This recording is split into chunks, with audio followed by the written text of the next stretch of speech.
नमस्कार, आप देख रहे हैं ईस्टर्न स्काई मीडिया समाचार बुलेटिन के साथ मैं हूं स्वाति ढल। अरुणाचल प्रदेश पहुंचे केंद्रीय सड़क परिवहन मंत्री नितिन गडकरी ने गुरुवार को 5 सड़कों का शिलान्यास करते हुए प्रदेश के लिए 6 सड़क परियोजनाओं का ऐलान किया। इन परियोजनाओं की अनुमानित राशि 5,000 करोड़ बताई जा रही है। केंद्रीय सड़क परिवहन और राजमार्ग मंत्री नितिन गडकरी ने गुरुवार को अरुणाचल प्रदेश में 5 सड़कों का शिलान्यास करते हुए 6 सड़क परियोजनाओं की घोषणा की, जिसके अंतर्गत प्रदेश में विभिन्न राष्ट्रीय राजमार्गों का निर्माण किया जाएगा। गडकरी ने प्रेस कॉन्फ्रेंस कर बताया कि NHIDCL स्कीम के तहत इन परियोजनाओं के लिए 5,000 करोड़ रुपए का पैकेज उपलब्ध करवाया गया है, ताकि प्रदेश में सड़क कनेक्टिविटी को और दुरुस्त किया जा सके। ये परियोजना 542.27 किलोमीटर लंबी है। जिन सड़क परियोजनाओं का ऐलान किया गया है वो सभी 2 लेन वाली परियोजनाएं हैं। इनमें पोतिंग से पेंगिंग, पासीघाट से पेंगिंग परियोजना, तिरप से चांगलांग, महादेवपुर से बुरीदीहिंग और लोंगडिंग से कानूबारी परियोजना शामिल है।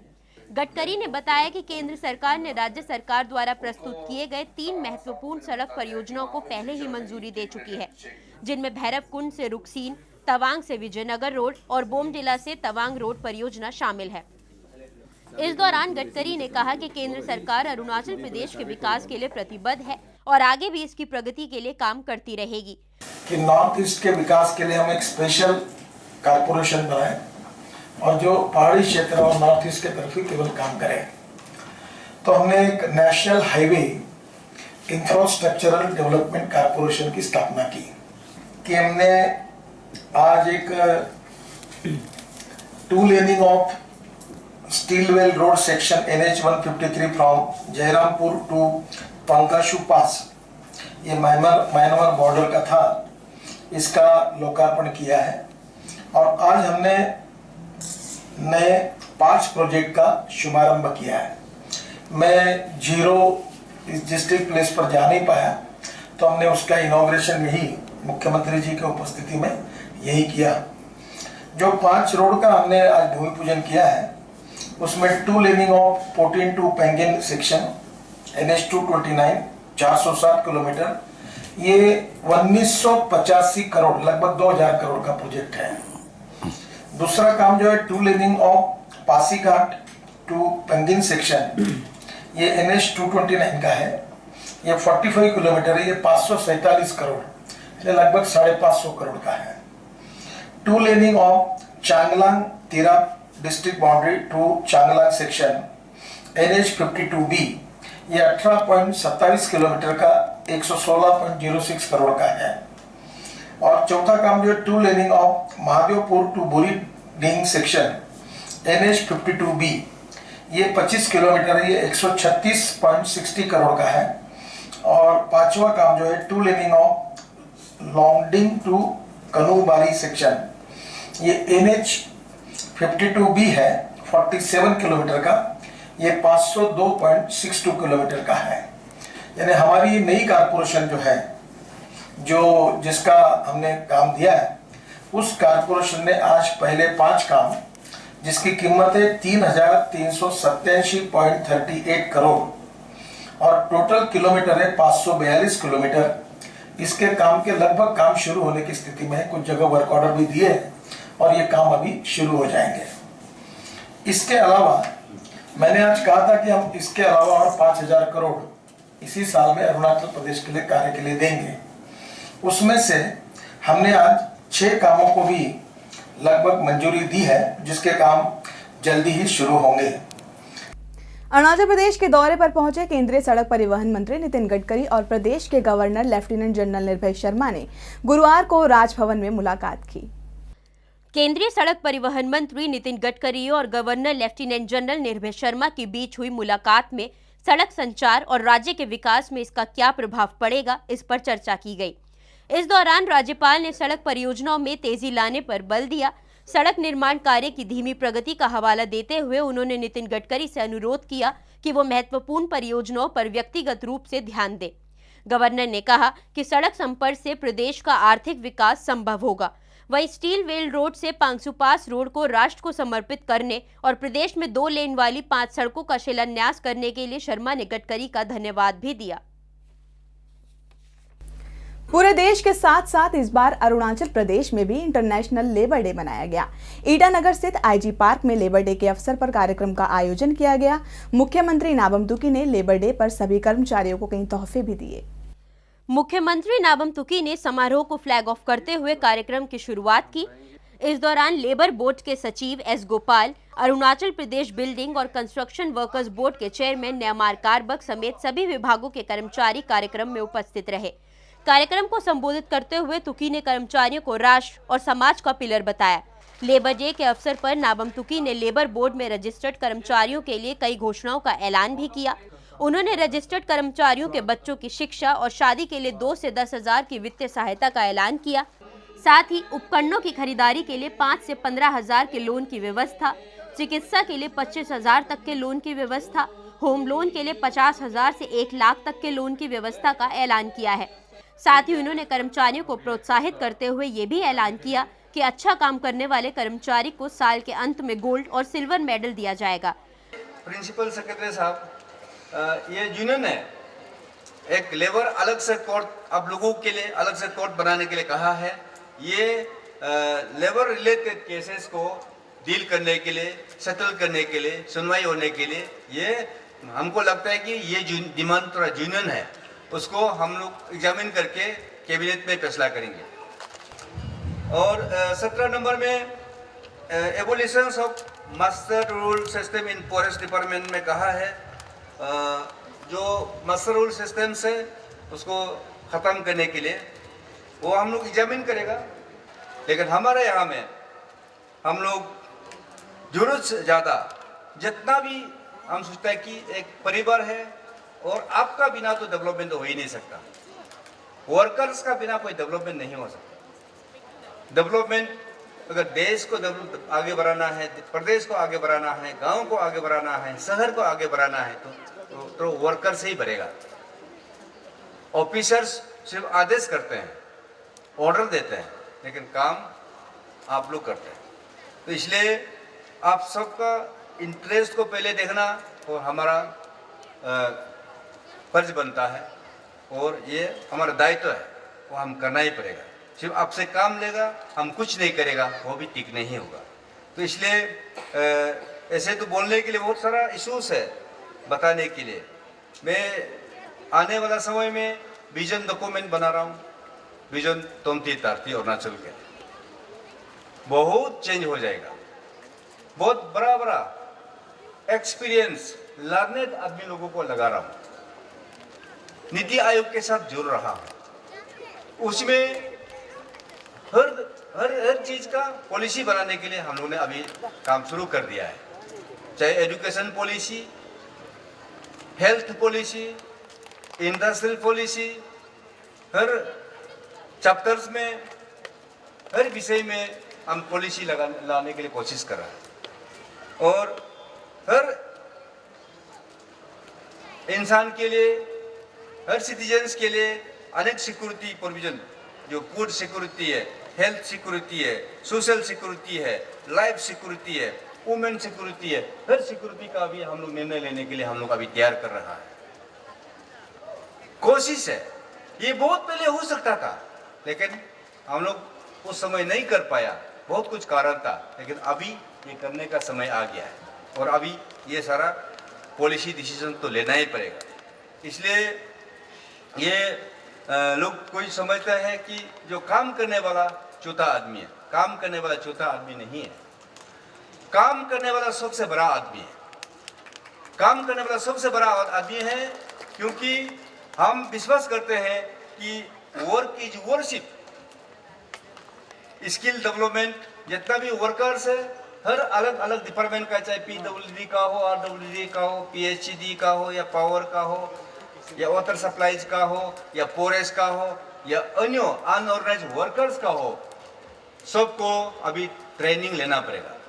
और ट्रेनिंग लेने से आपको आप महसूस करेगा, आपको आप कॉन्फिडेंस बढ़ाएगा, आपका एक ताकत बढ़ेगा, आप एक हथियार बन जाएगा, आपके लिए हथियार बन जाएगा क्या, एक नॉलेज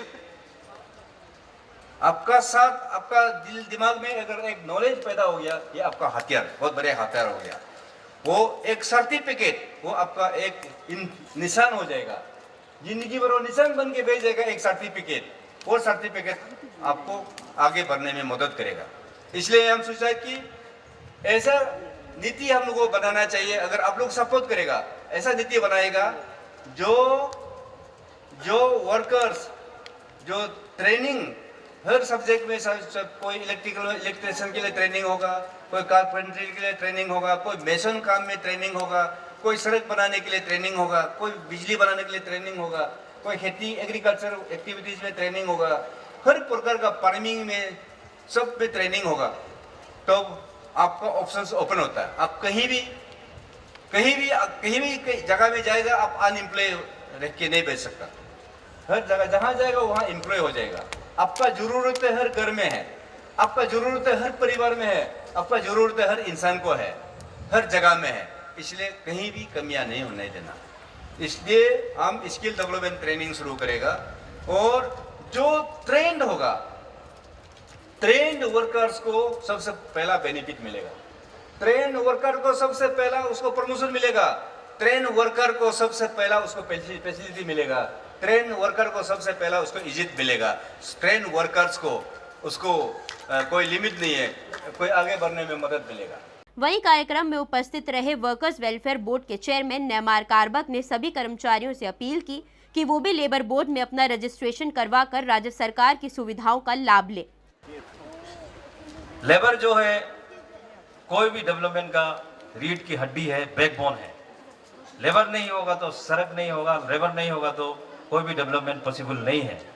तो इसीलिए जितना सुरक्षा में जितने ऊपर का लायर का लोग रहना चाहिए, लेबर को भी उतने ही सुरक्षित और अच्छी जिंदगी जीनी चाहिए।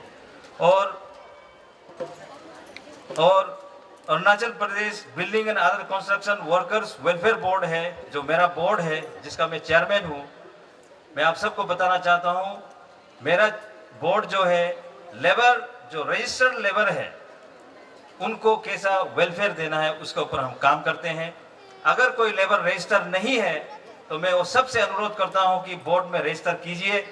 रजिस्टर करने के लिए सिर्फ आपको महीने का 20 रुपये लगता है, साल का जो कि 240 रुपये लगता है, एक साल का रजिस्ट्रेशन फी।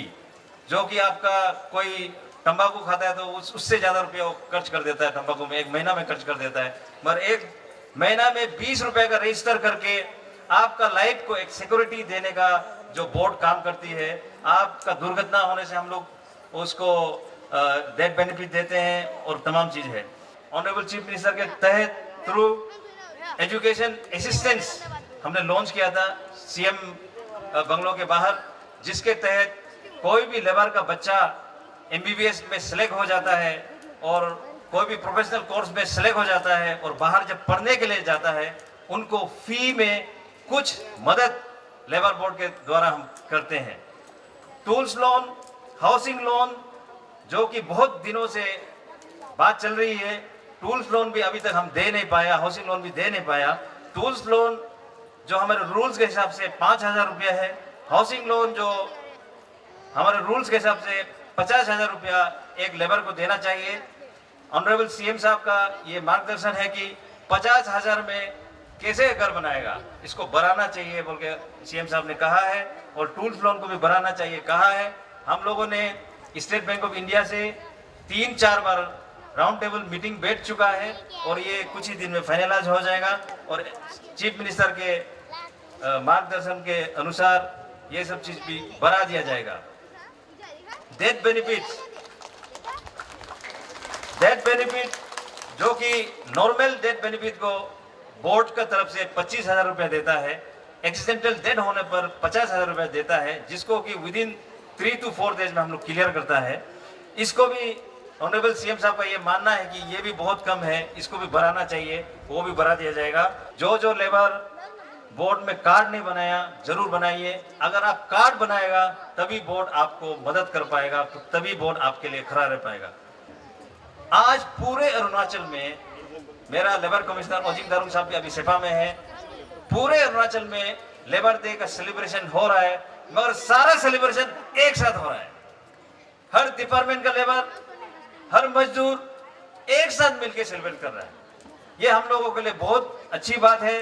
यूनिटी में रहना सबसे बड़ी बात है। वहीं एपीसीसी के प्रेसिडेंट पादी रिचो ने भी कर्मचारियों से राज्य के विकास के लिए काम करने का आग्रह किया।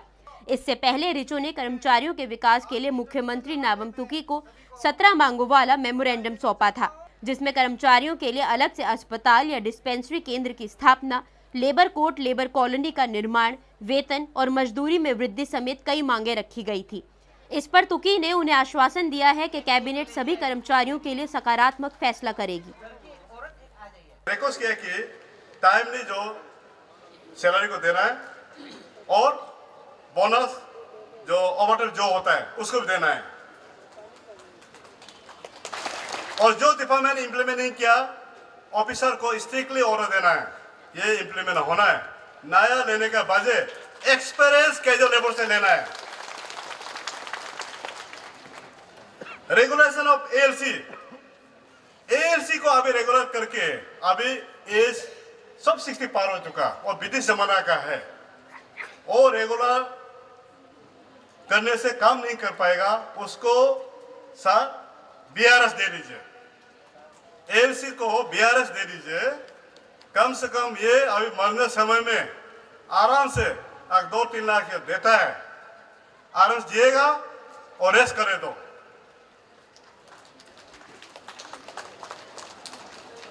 और 13 नंबर है reservation of 80% jobs in PSU like NEEPCO, NHPC under the Arunachal Pradesh specially category of group C and D. और जो लेबर और जो हमारा मजदूर भाई बहनों को इंसान का रूप में हिसाब नहीं लेता है, इसलिए हम लोग को लेबर कोड कर देना होगा। जैसे ओमेन कमीशन किया, ऐसे लेबर कोड अरुणाचल में स्टैब्लिश कर दो।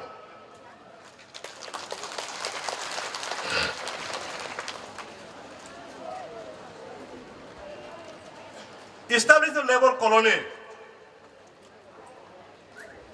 ये गवर्नमेंट को रिक्वेस्ट कर रहा हूं कि लेबर का कॉलोनी हम लोग बना देना चाहिए। ये कठिन हो सकता है क्योंकि यहाँ में जगह कम है, इसलिए कॉलोनी नया डिस्ट्रिक्ट जो बनता है, हेडक्वार्टर बनाने से लेबर को पास ख्याल कीजिए। एक पहले लेबर का कॉलोनी बना लो, वहां बैठ के जहां भी बिल्डिंग बनाना है, रोड बनाना है, बिजली लगाना है, पानी लगाना है, वो कॉलोनी बैठ के काम करेंगे। तो इसलिए कॉलोनी होने से एक सेफ्टी भी होगा और गवर्नमेंट के लिए फायदा होगा, ऑफिसर के लिए फायदा होगा, एम्प्लॉयर के लिए फायदा होगा। वो अपना बांस में या टाटा मोबाइल में हो, एक तो उठा के काम करा सकता है, टाइम नहीं जा सकता है।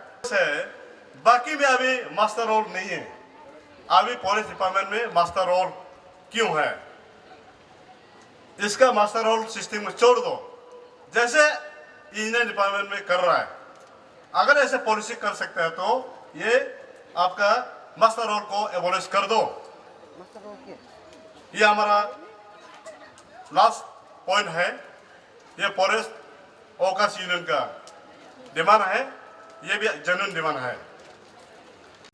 दक्षिण त्रिपुरा जिले के बागाफा एडीसी गांव में इंसानियत को शर्मसार करने वाला मामला सामने आया है, जहां एक पड़ोसी ने नाबालिग लड़की के साथ रेप की घिनौनी वारदात को अंजाम दिया। वहीं इस मामले में आरोपी की गिरफ्तारी फिलहाल नहीं हो पाई है। अखिल भारतीय लोकतांत्रिक महिला संघ का आरोप है कि आरोपी राजनीतिक पार्टी से संबंध रखता है, इसलिए पुलिस ने मामले में चुप्पी साधी हुई है। सांतिर बाजार सब डिवीजन के बागाफा गांव से जो मामला सामने आया है, उसे सुनकर आपकी नजरें भी शर्म से झुक जाएंगी। वारदात मानवता को शर्मसार करने वाली है, जहां मासूम नाबालिग बच्ची को उसी के पड़ोसी अनिराम रियांग ने अपनी हवस का शिकार बनाया। मामला बुधवार का है। बताया जा रहा है कि बच्ची अपने घर पर अकेली थी, तभी अनिराम ने किसी बहाने से बच्ची को अपने घर पर बुलाया और घिनौनी वारदात को अंजाम दिया। बाद में आरोपी की पत्नी ने बच्ची को अपने पति के चुंगल से छुड़वाकर उसे घर भेजा। अपने साथ हुई घिनौनी घटना से डरी सहमी बच्ची ने परिजनों को कुछ नहीं बताया, लेकिन अगले दिन जब बच्ची की हालत खराब होने लगी तो उसे अस्पताल ले जाया गया, जहां बच्ची ने आप बीती परिजनों को सुनाई। जिसके बाद बच्ची के परिजनों ने सांतीर बाजार थाने में मामला दर्ज करवाया, लेकिन अभी तक आरोपी की गिरफ्तारी नहीं हो पाई है। अखिल भारतीय लोकतांत्रिक महिला संघ का आरोप है कि आरोपी अनिराम रियांग IPFT पार्टी का नेता है, इसलिए पुलिस मामले में ढील बरत रही है। वहीं पुलिस ने भी मामले में चुप्पी साधी हुई है। पुलिस का कहना है कि आरोपी बांग्लादेश भाग गया है। बता दें कि कल त्रिपुरा में ADC चुनाव है। अगर ऐसे में ये साबित होता है कि अनिराम IPFT पार्टी का नेता है, तो ऐसे में पार्टी की छवि को काफी नुकसान पहुंच सकता है। गुड़गांव के DLF फेज 1 इलाके में बुधवार को असम की युवती के साथ रेप का मामला सामने आया था, लेकिन अभी तक आरोपी की गिरफ्तारी नहीं की जा सकी है। आरोपी की गिरफ्तारी की मांग को लेकर शुक्रवार को नॉर्थी समुदाय के लोगों ने DLF फेज 1 थाने के बाहर प्रदर्शन किया। गुड़गांव के DLF फेज 1 इलाके में असम की युवती के साथ रेप की वारदात को 3 दिन बीत चुके हैं, लेकिन इस मामले में पुलिस के हाथ अभी भी खाली हैं। आरोपी की गिरफ्तारी की मांग को लेकर शुक्रवार को नॉर्थ ईस्ट समुदाय के लोगों का गुस्सा फूट पड़ा और उन्होंने DLF फेज 1 थाने के बाहर प्रदर्शन किया। इनका कहना है कि मामला बुधवार की शाम ही दर्ज कर लिया गया था, लेकिन पुलिस अभी तक आरोपी को गिरफ्तार करने में नाकाम रही है। प्रदर्शनकारियों ने पुलिस पर मामले में ढिलाई बरतने का आरोप लगाया है। आरोपी नेपाल का रहने वाला देबू तोमर है। बताया जा रहा है कि पीड़िता और आरोपी दोनों एक ही गेस्ट हाउस में काम करते थे। पीड़िता 2 महीने पहले ही असम के होफलोंग से काम की तलाश में गुड़गांव आई थी। बताया जा रहा है कि बुधवार को देबू पीड़िता को बहला फुसला कर अपने साथ ले गया और घिनौनी वारदात को अंजाम दिया, जिसके बाद आरोपी की चुंगल से भागकर लड़की ने मामले की जानकारी पुलिस को दी। वहीं इस मामले में गुड़गांव के नोडल ऑफिसर DCP दीपक सहारन का कहना है कि मामले की जांच के लिए ACP धरना यादव की अध्यक्षता में एक SIT की टीम का गठन कर दिया गया है। उन्होंने आश्वासन दिया है कि आरोपी जल्द ही पुलिस की गिरफ्त में होगा। वहीं DCP ने जानकारी दी है कि रेप मामले की जांच कर रहे इन्वेस्टिगेशन ऑफिसर SI कृष्णा को भी जांच से हटा दिया गया है। कृष्णा पर पीड़िता को मानसिक आघात पहुंचाने का आरोप लगा था। वहीं दूसरी तरफ इस मामले में फाइट फॉर योर प्राइड नामक NGO के खिलाफ केस दर्ज किया गया है। NGO पर आरोप है कि उन्होंने फेसबुक पर पीड़िता और आरोपी की तस्वीर अपलोड की थी। त्रिपुरा में कल tribal area autonomous district council के चुनाव होने हैं, जिसको लेकर सभी तैयारियां पूरी कर ली गई हैं। इस बार 175 उम्मीदवार अपनी किस्मत आजमाएंगे। आखिरकार Tripura tribal area autonomous district council के चुनावों की घड़ी आ ही गई। 28 सीटों के लिए कल होने जा रहे चुनावों को लेकर सभी तैयारियां पूरी कर ली गई हैं। राज्य में निर्वाचन आयोग के कमिश्नर SK राकेश और लॉ एंड ऑर्डर विभाग के IG अनुराग धनकर ने शुक्रवार को प्रेस कॉन्फ्रेंस कर बताया कि EVM से लेकर सुरक्षा के इंतजामों तक सभी व्यवस्था चाक चौबंद है। इस बार 175 उम्मीदवार चुनावी मैदान पर अपनी किस्मत आजमाएंगे। वहीं मतदाता भी अपने मतदान के अधिकार का इस्तेमाल करने के लिए काफी उत्साहित है। इस बार कुल 7,58,554 मतदाता वोट डालेंगे, जो साल 2010 के मुकाबले 19% ज्यादा है। इन चुनावों में पहली बार EVM मशीनों का इस्तेमाल किया जा रहा है, जिसको लेकर भी सभी तैयारियां पूरी कर ली गई हैं। हर बूथ पर EVM मशीनें लगा दी गई हैं। कल सुबह से ही अब कड़ी सुरक्षा के बीच चुनावी प्रक्रिया शुरू कर दी जाएगी। IG अनुराग धनकर ने जानकारी दी कि सभी संवेदनशील बूथों पर सुरक्षा के कड़े इंतजाम कर दिए गए हैं। इस बार सुरक्षा बलों की 40 कंपनियों की निगरानी के बीच चुनाव होंगे। चुनाव के लिए कुल 1071 मतदाता केंद्र तैयार किए गए हैं, जिन्हें सुरक्षा की दृष्टि से 3 श्रेणियों A, B और C में बांटा गया है। चुनाव के नतीजे 6 मई को घोषित होंगे। Before I have given you in advance some details about the statistics that we have 1070 booths and some 7.58 lakh voters will exercise their franchise. There is 175 candidates contesting in this election. 175. We have made arrangements for 165 sector officers for the day of poll and about 6,000 polling personnel. Now you were asking all the time how many polling personnel would be engaged. So 6,055 polling personnel would be on active duty in the vote. We have taken all the preventive actions. खबरों के इस अंक में फिलहाल इतना ही। नमस्कार।